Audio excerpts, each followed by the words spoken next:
When a rude billionaire heir tried to humiliate a 24-year-old law student in her family's struggling bookstore, he expected her to crumble. Instead, she taught him a lesson so public it went viral. She expected to be sued, to be crushed the next day by the immense power she dared to challenge. What she never, ever expected was a billionaire who came not with lawyers, but with a motorcade to apologize. But don't let this fool you. If you think you know what power and money can do, just wait to see the twists and turns that unfold behind closed doors. They're more shocking than you can imagine. Before we start the story, your support means everything to us. Like, comment, and subscribe so we can meet again. The printed page was a stubborn fortress of ink and coffee, a two-story middle finger to the rapidly gentrifying city obsessed with glass and steel. It was a historic, worn-out relic, a place where the wooden floors were worn smooth by nearly a century of footsteps, and the air hung thick with the comforting, dusty scent of aging paper, leather bindings, and dark roast beans from the upstairs cafe. It was less a business and more an act of defiance against the inevitable. At the heart of this fortress was Eliza Knight. At 24, Eliza was its tired and sharp-eyed guardian. She moved with a purpose that looked like grace but felt like desperation, steaming milk for a latte while simultaneously logging new inventory and mentally calculating utility bills. She was a lapsed law student, a distinction that stung like a private failure, though lapsed implied a choice she never had. The law, with its cold logic and endless theory, had been her future. This bookstore, with its tangible history and crushing debt, was her present. She wasn't just an employee pulling a shift. She was the owner's granddaughter, the heir apparent to a crumbling, beloved legacy. That legacy felt particularly heavy today, a physical weight on her shoulders. Tucked away in the cramped back office, lying ominously on a desk buried beneath shipping manifests and supplier invoices, was the final notice. A fresh, red-stamped foreclosure document, the paper crisp and cruel. It was the physical manifestation of the dread that lived permanently in her stomach, the ticking clock that had just struck its final hour. The bookstore wasn't just struggling, it was drowning. Every cent she managed to squeeze from the cafe's meager profits went straight to the hospital, to the specialists, to the quiet, sterile, beeping room where her grandmother, Rose, lay fighting an infection that had stolen her strength. Rose was the printed page, its indomitable spirit, and now both were fading. The debt was a monster, a relentless predator growing bigger with every missed payment, every new prescription, every unforgiving interest charge. This wasn't just a job for Eliza, it was the last link. This place, this stubborn fortress of ink and stories, was the final tangible piece of her late grandfather. He was in the scuff marks on the floor, in the armchair he'd refused to replace, in the very scent of the paper he had loved. He was the man who had taught her to read, who had stacked these very shelves, and who had believed in the stubborn power of a physical book in a transient digital world. Losing this place meant losing him all over again. It meant failing Rose. It meant the entire Knight family legacy, all that ink and passion and history, would be bulldozed to make way for another juice bar or a sterile and soulless condo lobby. Losing this place wasn't just losing a building, it was losing everything. She stared at the red stamp, her knuckles white. Not today. With a deep, steadying breath, Eliza pushed the red-stamped notice from her mind, focusing on the small, upturned faces in front of her. This was the one part of the week that felt pure, a small act of defiance against the crushing numbers. She sat on a low stool in the children's section, a bright corner of the store painted with a mural of a climbing beanstalk, a dozen small children cross-legged on a worn Persian rug. It was the weekly free story time, a tradition her grandfather had started, and one Eliza refused to let die.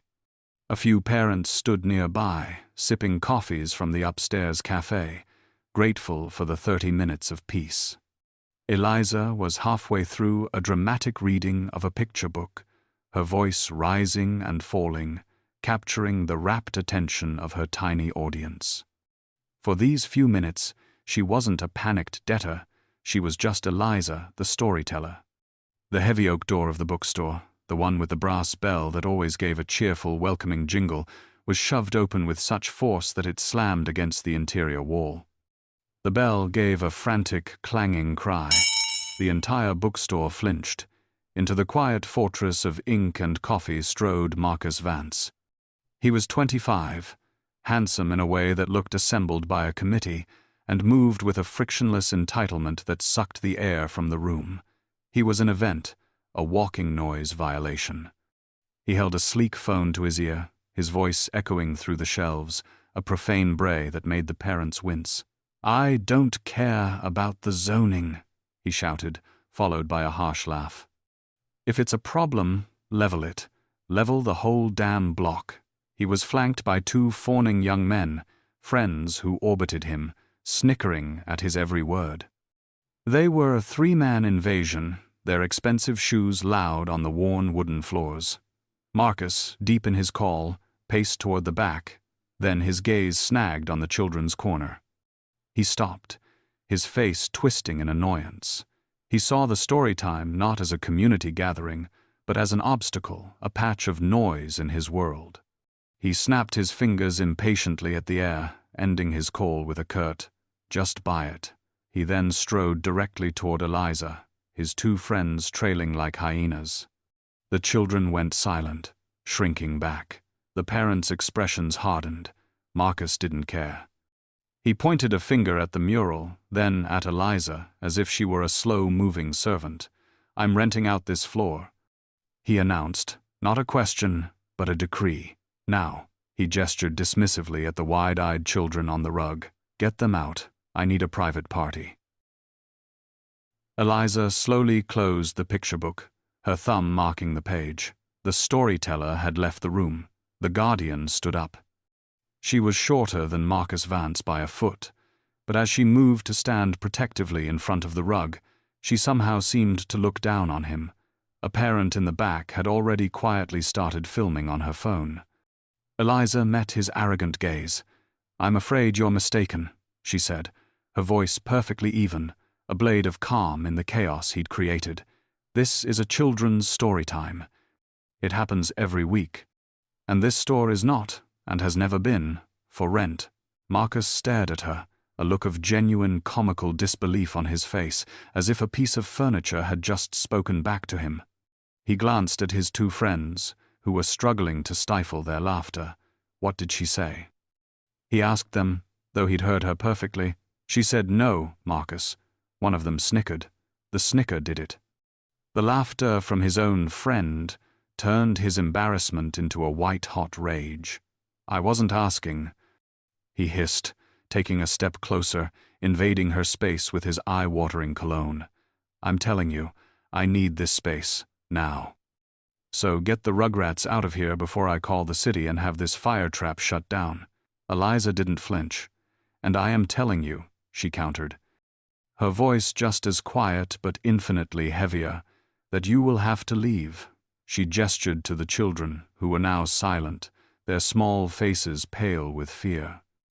"You are disrupting a private event and frightening our guests." This was a reality Marcus Vance's brain was not equipped to compute. He laughed, a short, ugly, humorless bark. "A private event? For them?" He scoffed, pointing at the children as if they were vermin. "Do you have any idea who I am?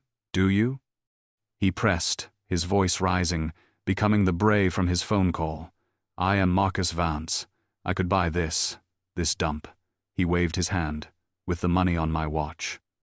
I could buy you and have you fired."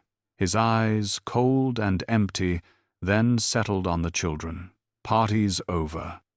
Scram! He snapped his fingers, a sharp, ugly sound in the quiet store. "Go on, get out."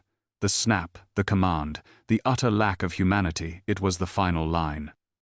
One of the children started to sniffle. A mother said, "Hey!" But Eliza was already moving. She stepped directly between Marcus and the children, a solid, unmoving object. Her entire demeanor shifted. The warmth was gone, replaced by a chilling, precise calm. The lapsed law student clicked into place, her mind suddenly, beautifully clear. "Mr. Vance," she stated, her voice dropping, losing all its cafe manager softness. It was now the voice of a cross-examining attorney. "I know exactly who you are." She held his furious, astonished gaze.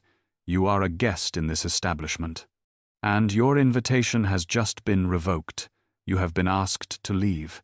You have refused. You are disrupting our business. You are frightening our customers, many of whom are minors." She took a small step toward him. "This is a private establishment, and as the acting manager and agent for the owner, I am now officially ordering you to leave the premises." The legal precision of it hung in the air, a different kind of weapon. He was no longer just a rich kid yelling at a waitress. He was a trespasser. The legal precision of her order, the sheer audacity of her defiance, was a spark thrown on gasoline. Marcus Vance's handsome face, a mask of bored entitlement just moments before, contorted into something ugly, a deep, blotchy red. You can't order me," he sputtered. His rage, pure and childish, needed a physical outlet. He turned, not on her, but on the nearest symbol of her world. With a snarl, he shoved a tall, antique oak bookshelf. "I'm not going anywhere," he roared. The heavy shelf groaned and teetered, and a cascade of hardcovers, histories, biographies, first editions crashed to the worn wooden floor. A collective gasp sucked the air from the room. The children screamed, scrambling back, but the destruction wasn't enough.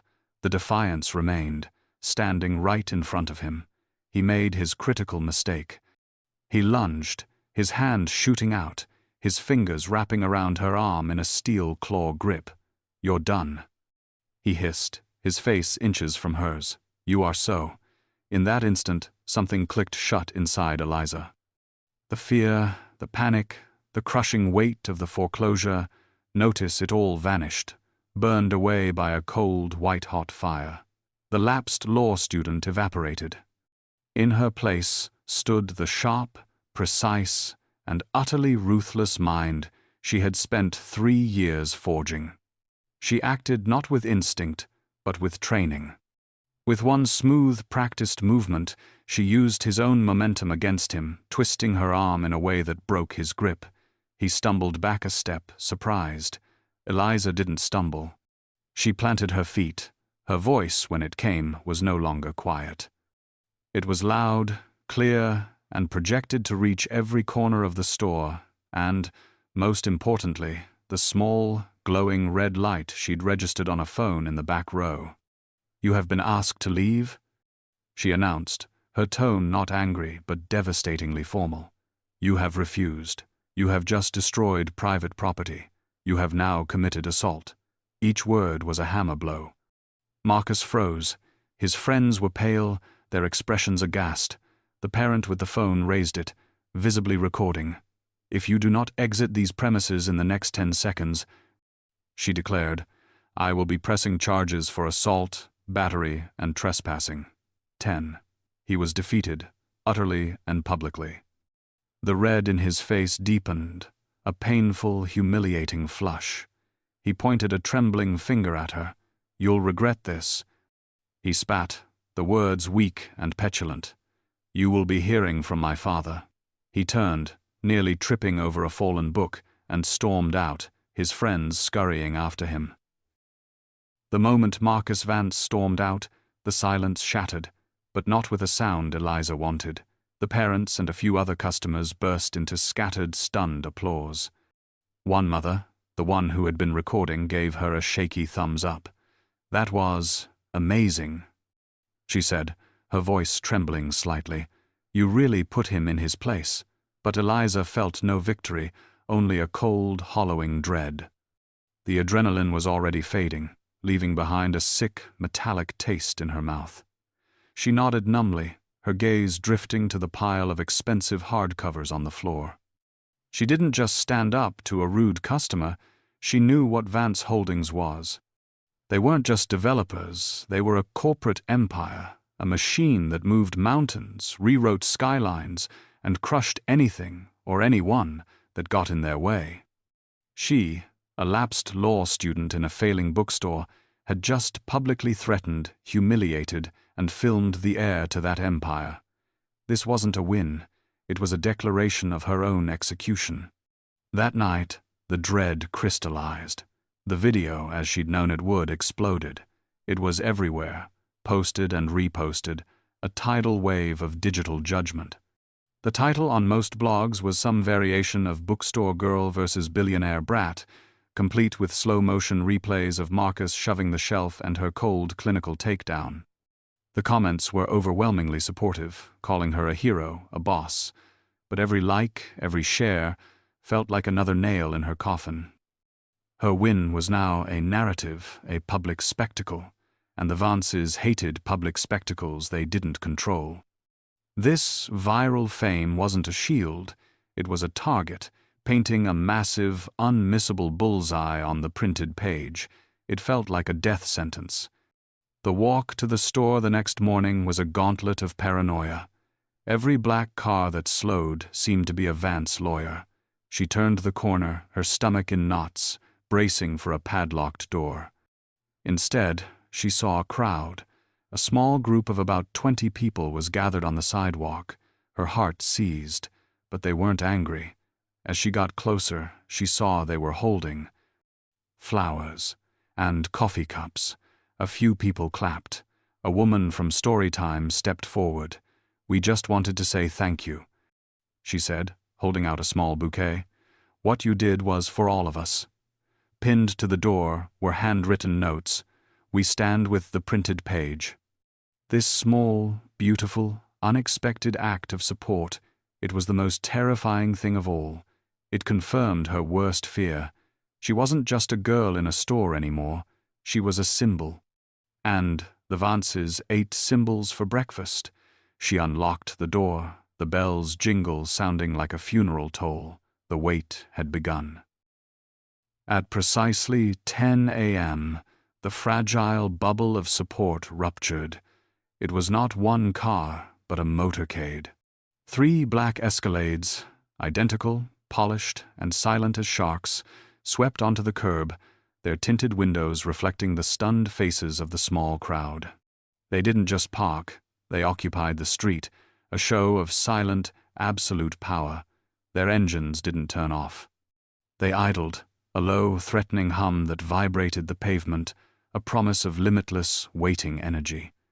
The supporters who had been cheerfully chatting, the ones holding flowers and coffee, fell silent. The bouquets suddenly seemed small and pathetic. Chauffeurs in dark suits stepped out, opening the rear doors in perfect, practiced unison. Out stepped Silas Vance. He was a man in his early 60s, his silver hair perfectly coiffed, his charcoal wool suit so impeccably tailored it seemed less like clothing and more like armor. He radiated a chilling, gravitational calm. Where his son Marcus was a raging, messy wildfire, the father was a glacier, silent, impossibly heavy, and unstoppable. He was not alone. He was flanked by 2 men built like bank vaults and one severe-looking woman in a stark black suit who clutched a tablet to her chest like a shield. Eliza's heart was a trapped bird against her ribs. She braced for the explosion, and then the most stunning, terrifying thing happened. Silas Vance walked past Eliza as if she were furniture. He didn't make eye contact. He didn't acknowledge her presence or her crowd.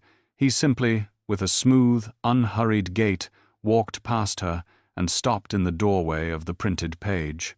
He didn't look at her. He looked at the bookshelf, close up on Silas Vance's impassive face, the one his son had shoved. He stared at the small dent in the ancient oak, not with anger, but with a cold, detached assessment. He finally turned, but not to Eliza. He addressed his aide. "The PR team was right, Anne," he said. The Vance community bid is hemorrhaging approval. That video, Anne spoke, her voice clipped, devoid of all emotion. 4.2 million views as of 9:50, sir. With a 92% negative sentiment score and climbing. Silas Vance absorbed this, his expression unchanging. 4 million views, he repeated. Then, finally, he looked at Eliza, his cold, analytical eyes, the color of a winter sky, locked onto hers.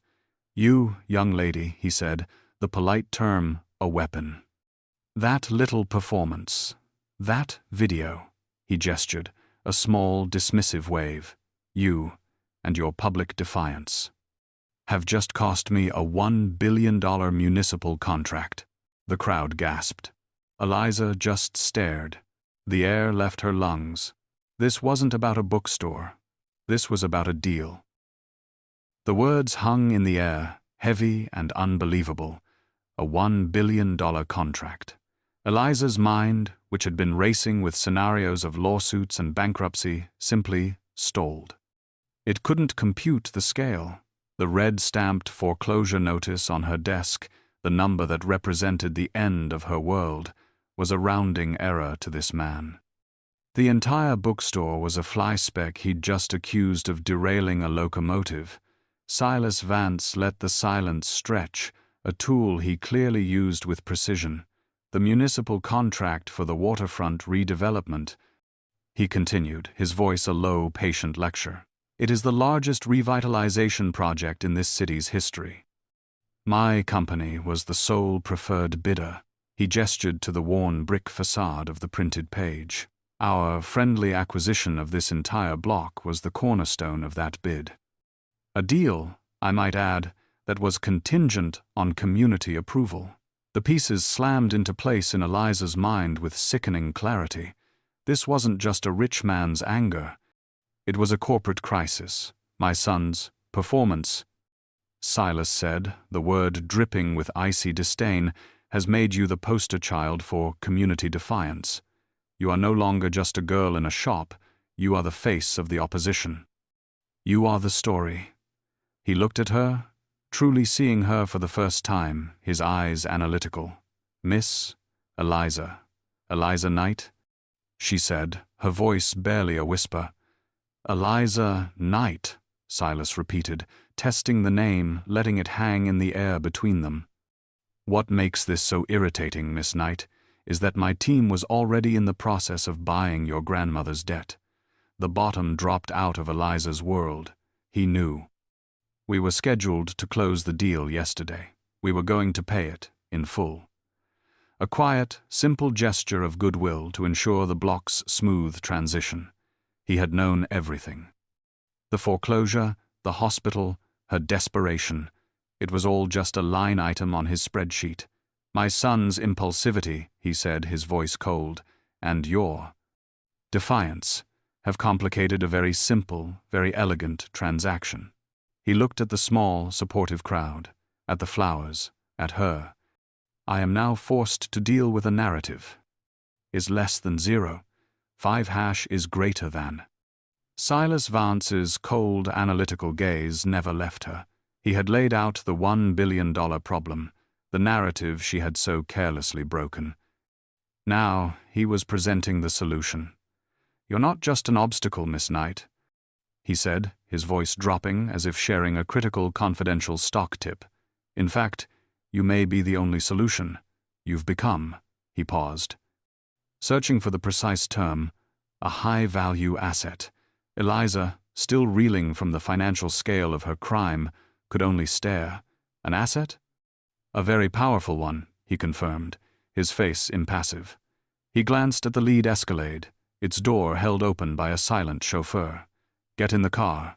It wasn't a request. It was a command. We're going to my office. We need to discuss the terms of my acquisition. He paused, and for the first time, a tiny, almost invisible smile played on his lips. Of you. The crowd behind her was a silent, forgotten painting. Eliza felt the entire street tilt. This wasn't an execution. It was something else. She looked at the gleaming black door of the Escalade. an open mouth to another world. Then back at the worn, familiar brick of the printed page, her fortress, which now felt like a paper shield. With a single deep breath, she walked past him and slid onto the plush leather. The heavy door shut with a sound like a bank vault, a deep, pressurized thump, sealing her in. The silence inside the Escalade was profound, absolute. It was a different dimension, a sensory deprivation tank of wealth, cut off from the noise and struggles of the city. As the motorcade pulled seamlessly into traffic, Silas spoke, his voice calm. The project the media is reporting on, that's not the real project. The real project is a multi-billion-dollar urban village, a city within a city, one that preserves heritage buildings. They didn't go to a downtown office. The car descended into a private, unmarked garage beneath a towering, impossibly sleek skyscraper. They rode a silent, brushed steel elevator that moved so fast her ears popped, opening not into a lobby but directly onto a vast, windswept viewing deck, 60 stories in the air. In the center, glowing in the afternoon light, was a stunning, room-sized holographic 3D model of the city. Silas gestured to it. "This is what we're really building," he said, his voice warming for the first time. "A new heart for the city. Not just sterile condos, parks, public spaces, schools." He looked at her, his eyes clear and cold. "This is a public relations problem. The video makes you a hero. It makes my son a villain. This is a fatal problem for my community-first brand. I need to change the story. I need to turn this war into a partnership. Is less than 0. 5# is greater than."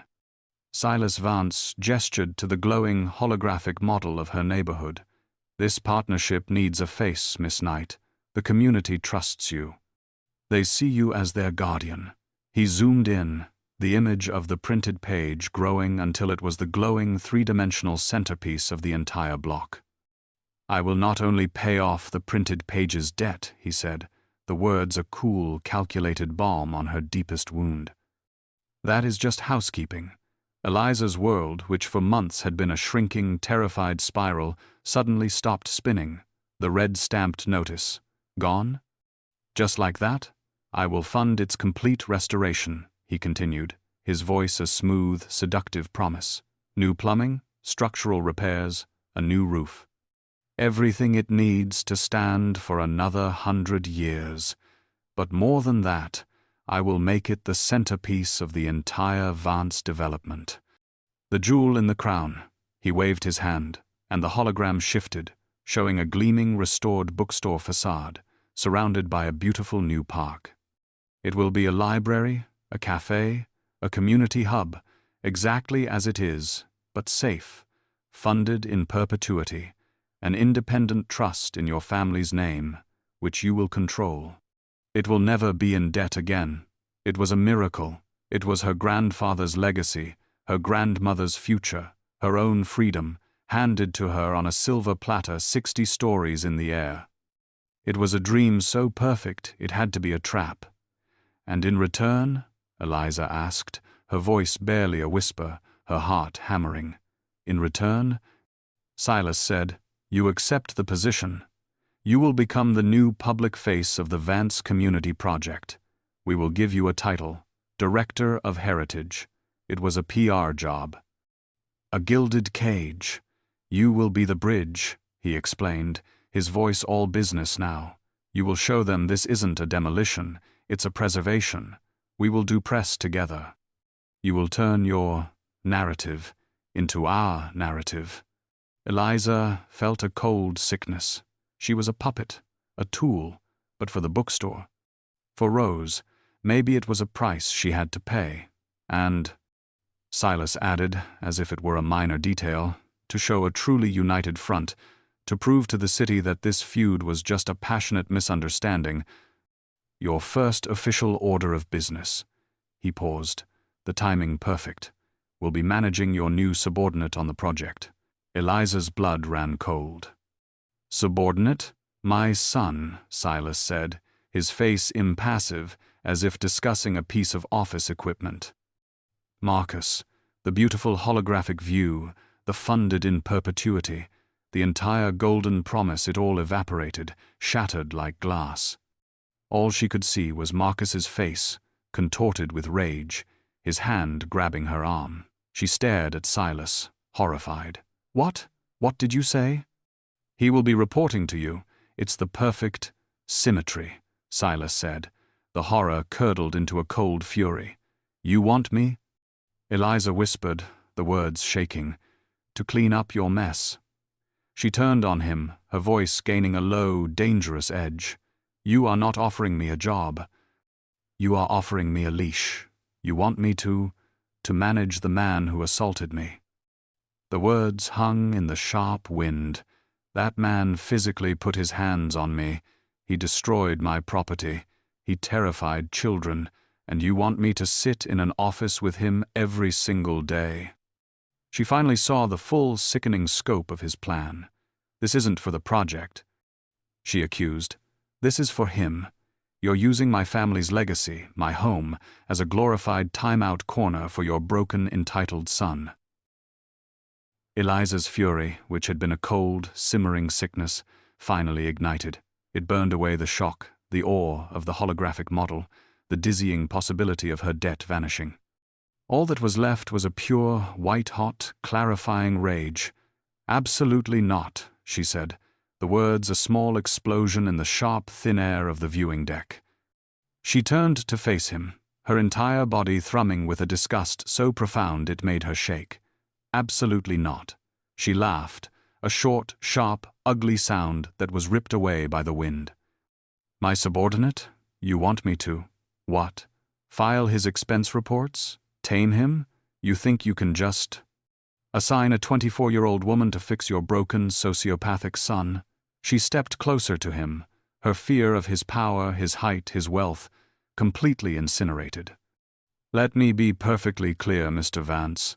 The man you are assigning to me is not a project. He is a violent, entitled predator who assaulted me. He terrified children.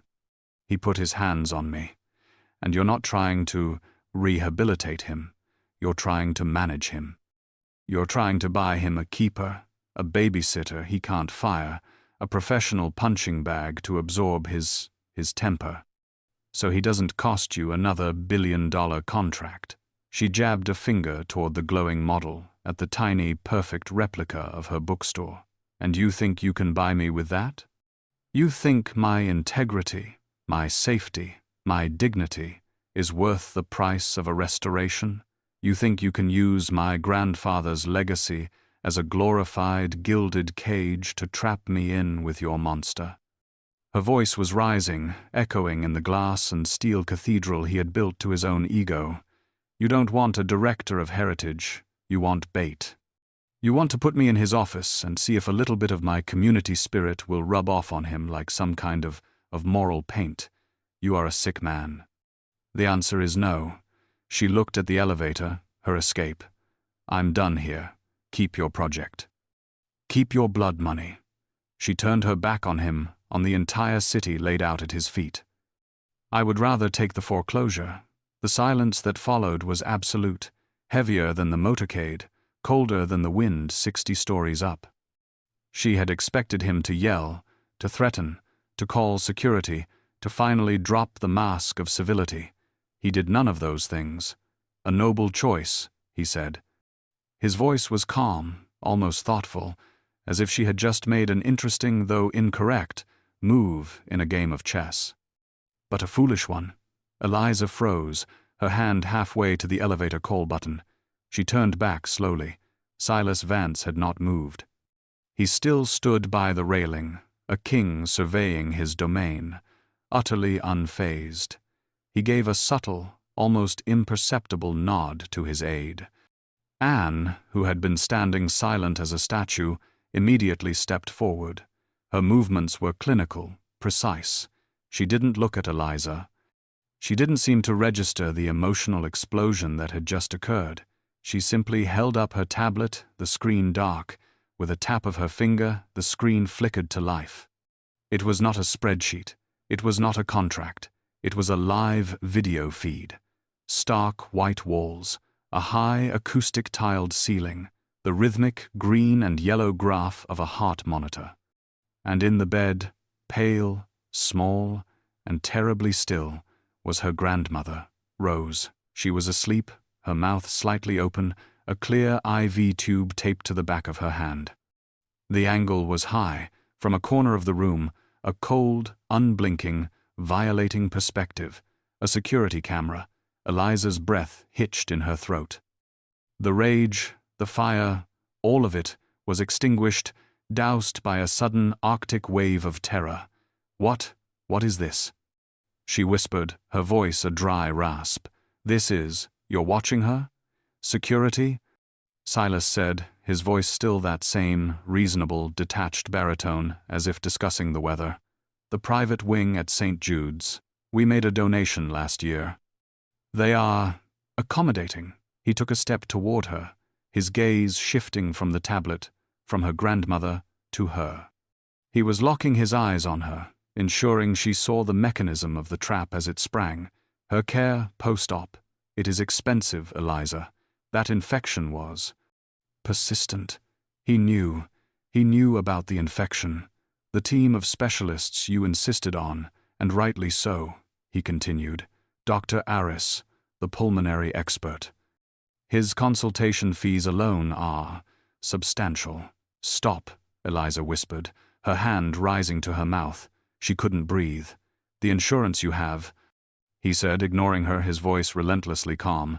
The one through the printed page, LLC. It's a good plan, a grandfathered plan, but it's a business plan. I had my team look at the specifics this morning. A very interesting rider, tied directly to the business's primary line of credit.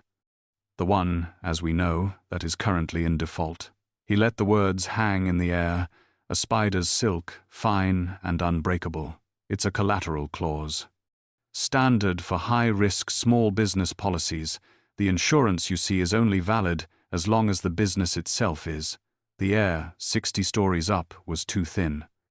Eliza's vision tunneled. She saw it. The entire, beautiful, diabolical machine. The foreclosure wasn't the threat. The foreclosure was the trigger. If the bookstore is foreclosed, Silas stated, not as a threat, but as a simple, unavoidable fact, a line on a balance sheet. The policy is terminated. Effective immediately.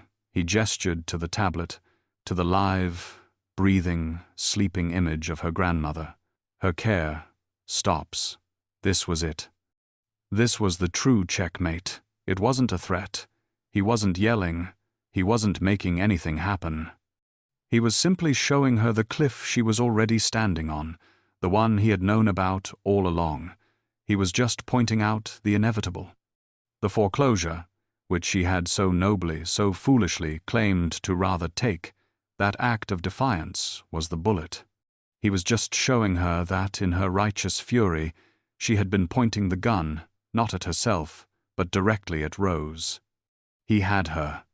Not by her bookstore, not by her past, or her grandfather's legacy. He had her by the throat. He had her by her grandmother's life. The choice he had given her wasn't a choice at all.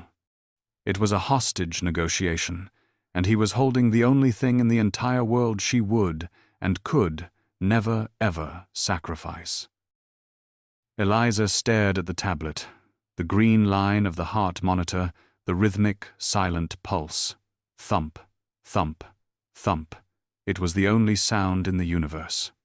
The wind, the city 60 stories below, the glowing billion-dollar hologram, it all vanished. There was only the image of Rose, pale and small, and the knowledge that the man standing beside her had his finger on the switch. The checkmate wasn't just a move, it was an annihilation. The rage that had felt so pure and righteous just moments before now seemed like a childish, pathetic luxury, a tantrum in the face of an execution.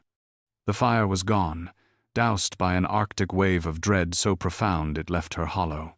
She felt her knees weaken, the only thing holding her up the sheer, cold terror of the drop. She was trapped. Not in a gilded cage, but in a steel and glass abattoir. This, she realized, was how he had built his empire. Not with bricks and steel, but with this. This cold, precise, surgical understanding of a person's most vulnerable point, the place where their bones would break, the one thing they would sacrifice everything to protect. He hadn't just defeated her, he had dissected her. He had laid her entire life, her love, her fear, her one weakness, bare on a sterile table. The fight was over. It had never really begun. She let out a breath, a shaky, broken sound that was snatched by the wind, and in that hollow, defeated, empty space, something clicked. It was not a return of the fire, it was something else. It was the lapsed part of her identity, the part she had abandoned, the part that had failed, suddenly, coldly, coming back online. The law student had been a person of theory and passion, but this new, cold thing, this was a lawyer. A lawyer doesn't get to have rage. A lawyer doesn't get to have despair. A lawyer, when faced with an unwinnable case, with a client's life on the line, doesn't get to fall apart. They negotiate. They don't fight the verdict. They fight the sentence. This was no longer a personal battle. She was no longer Eliza, the terrified granddaughter. She was counsel, and her client's life was on that tablet. The despair, the terror. She locked them in a box. The hollow space was filled, not with warmth, but with ice, steel. The tears that had threatened to burn her eyes were gone, frozen. Her vision, which had tunneled, became sharp, painfully clear. She saw the dust motes dancing in the air. She saw the precise weave of Silas Vance's $1,000 suit. She saw the small, smug, almost invisible twitch at the corner of his mouth. He thought he had won. He had.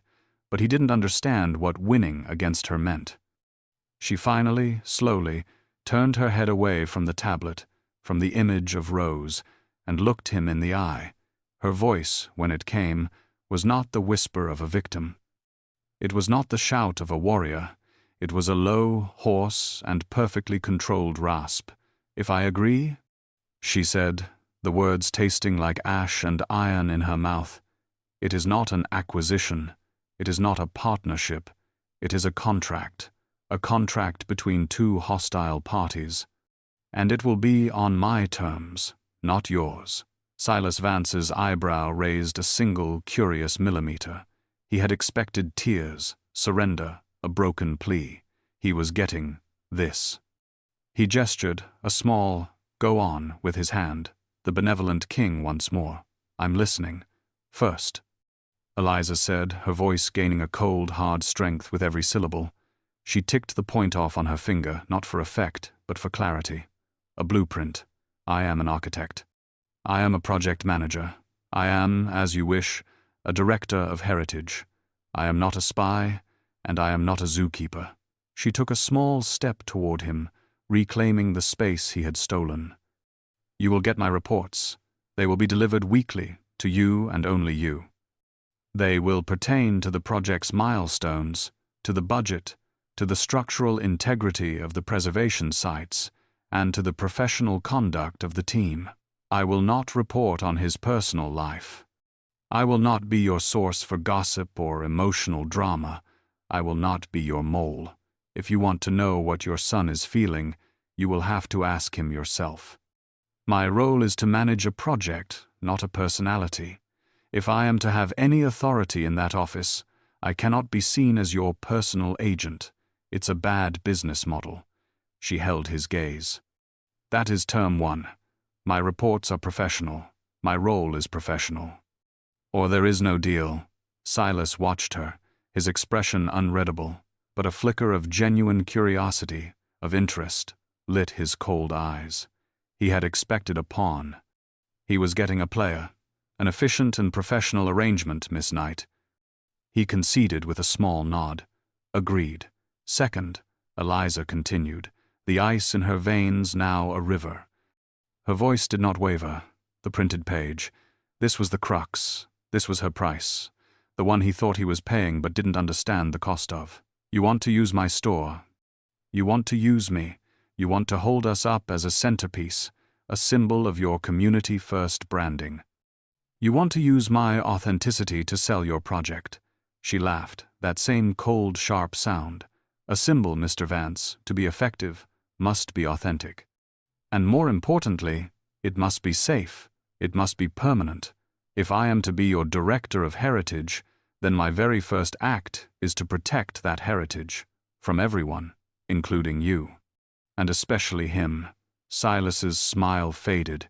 He was listening, really listening. The debt, the $247,600. That is housekeeping, as you said. You will pay it. Today, she commanded. But that's not the term. The term is this, the in perpetuity trust you mentioned. It's not a promise. It's a prerequisite. You will create a separate, irrevocable trust. The restoration fund, the operating grant. I want $1 million, separate from the debt, placed in that trust. She saw his eye twitch, the only sign of his surprise. That's my fee. For my performance. And that trust, Mr. Vance, is funded first. It is funded before you break ground on the waterfront. It is funded before a single other contract for this project is signed. It will be the first and most foundational line item on your new budget. Because if my narrative is the only thing saving your $1 billion deal, then it's a bargain. She wasn't done, and its charter, I will write it. It will be a non-negotiable legal document. It will state, in ironclad language, that the printed page remains the sole property of the Knight family in perpetuity. It can never be leveraged. It can never be sold. It can never be used as collateral.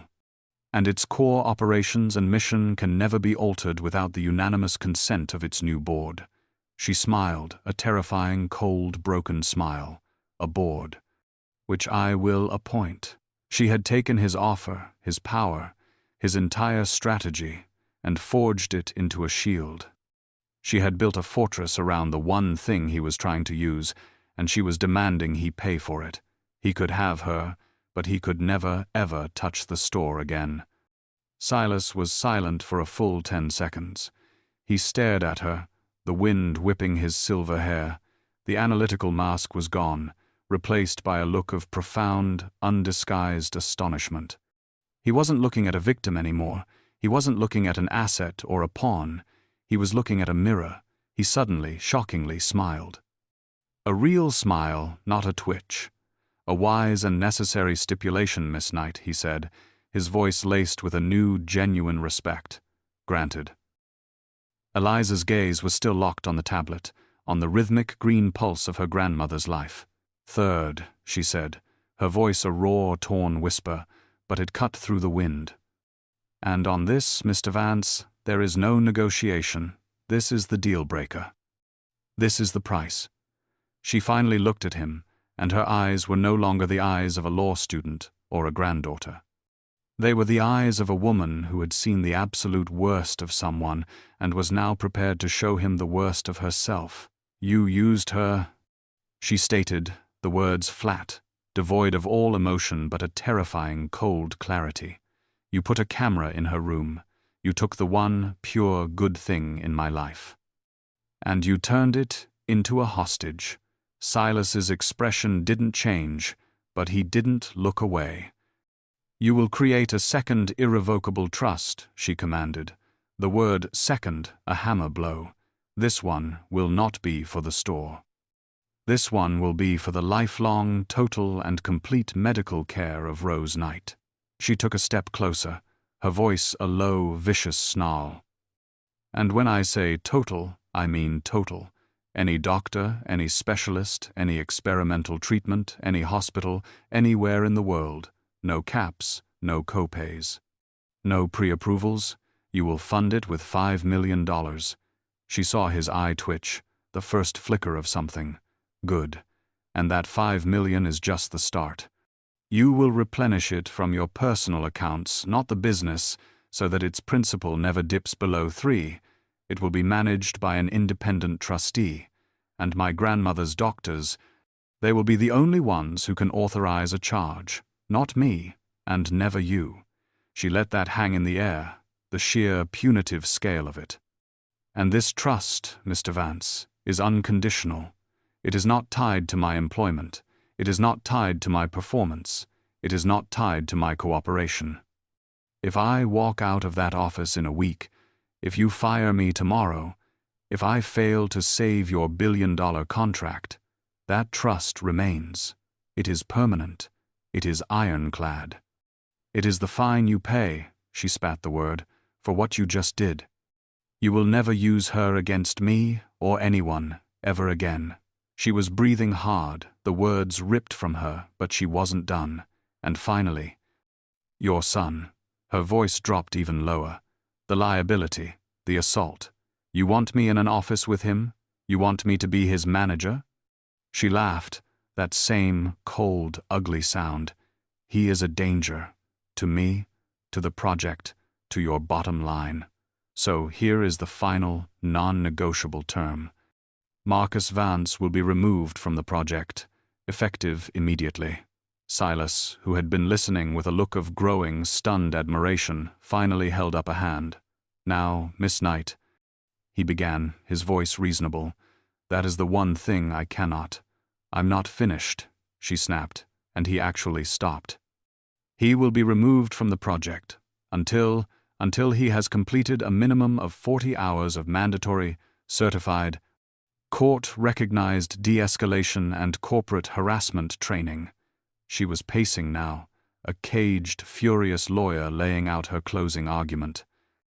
And it will not be with one of your in-house, white-glove HR people who will pat him on the head. It will be with a real firm. A firm specializing in criminal diversion. A firm that deals with real consequences. A firm that I will choose from a list that you will provide. And he does not set foot in that office. He is not on my team. He does not speak to me until I have the notarized certificate of completion in my hand. His pay, in the meantime, will be suspended. You want community trust, Mr. Vance? Then you will show the community that there are consequences. Even for a Vance. She stopped, standing directly in front of him, her body shaking, her spirit a solid block of ice. That is the contract. My store, safe and funded. My grandmother, safe and funded. My safety, guaranteed. All of it drafted by a top-tier contract lawyer, of my choosing, whose fees you will also cover. Take it. All of it. Or I walk. Right now. I will walk back to my foreclosed store, and I will call the New York Times, and I will tell them, on the record, exactly what you showed me on that tablet. She gestured to the live feed of her grandmother. And we will see what that does to your community-first branding. Your choice. There was no sound but the wind. It was a complete, total, devastating checkmate. She had taken his every piece. Silas Vance was completely still. He stared at her, and the analytical mask was gone. The chess master was gone. He was, for a full 30 seconds, just a man, completely and utterly stunned. The corner of his mouth twitched. Then, shockingly, he smiled. It wasn't a smirk. It wasn't a strategic move. A real, genuine smile of pure, unadulterated astonishment. And then he laughed. It was not a polite chuckle. It was a deep, booming laugh that echoed off the glass and steel of his tower. A laugh of genuine, almost pained amusement. Magnificent, he finally said, wiping a single imaginary tear from the corner of his eye. Absolutely. Magnificent. He shook his head, as if clearing it, his eyes shining with a new, terrifying light. It wasn't just respect. It was recognition. I knew you were an asset, Miss Knight, he said, his voice laced with pure wonder. I had absolutely no idea you were a weapon. He turned to his aide, who looked for the first time visibly shaken. Anne, you have all of that? Every word? Anne nodded, her fingers trembling slightly on the tablet. Good. Get legal on the line. Now. I want them to draft the terms exactly as Miss Knight has stipulated, all three. I want the brokerage accounts for both trusts set up by end of day. I want the wire transfer for the initial $6 million initiated from my personal accounts within the hour. And get me a list of the top 5, and I mean top 5, most brutal corporate psychology firms in the state. Send it to Miss Knight for her approval by 5 p.m. He turned back to Eliza, his face a mask of pure, unadulterated pleasure. The game was over, and he had lost? No. He had found something. He extended his hand. You have a deal, Miss Knight, on every single, glorious, ironclad, punitive point. Eliza looked at his hand. This was it. The moment she crossed the line, the moment she signed the pact, her breathing was still ragged, but she put her hand out. His grip was firm, dry, and cold as the steel railing. It was not a handshake, it was an armistice. A treaty signed on a battlefield, 60 stories in the air.